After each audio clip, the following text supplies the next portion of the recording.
Hi అండి అందరికీ. మా లహన్వి అయితే వాళ్ళ డాడీ రాగానే పోయి వాళ్ళ డాడీ దగ్గర కూర్చోవడం కాదు, పైనకి కూర్చొని ఆ టీవీలో సాంగ్కి డ్యాన్స్ చేస్తుంది ఏకంగా. వాళ్ళ డాడీ 2 డేస్ తర్వాత ఇంటికి వచ్చారన్నట్లు. డైలీ అయినా కూడా బయట నుంచి రాగానే ఫస్ట్ పోయి వాళ్ళ డాడీని సతాయించుకుంటూ కూర్చుంటుంది. ఆమె తినదు, వాళ్ళ డాడీని కూడా తిననీయదు అన్నట్లు.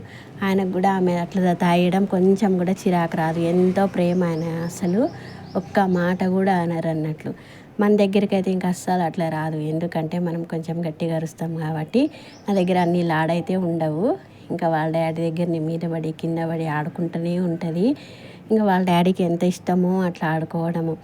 ఎప్పుడన్నా సైలెంట్ ఉంటే ఇంకా మళ్ళీ ఈయననే పిలిచి ఏమైంది ఏం లేదు అని అడుగుతుంటాడు అన్నట్లు. ఎంతైనా కూడా తండ్రికి కూతురు అంటే చాలా ఇష్టం. అసలు మగపిల్లలు అంత ఇది ఉండరు, కానీ ఆడపిల్లలు అయితే వాళ్ళ డాడీ దగ్గర ఎంత ఇదిగా ఉంటారో అసలు. మా మా లహాన్వికి వాళ్ళ డాడీ అంటే చాలా ఇష్టం. మా మమ్మీ కన్నా వాళ్ళ డాడీ అంటేనే చాలా ఇష్టము. బొమ్మలు గిమ్మలు ఏమొద్దు, వాళ్ళ డాడీ ఒక్కరు ఉంటే చాలు, డే అంతా ఆడుకుంటూ ఉంటుంది. కొంచెం సేపు కూడా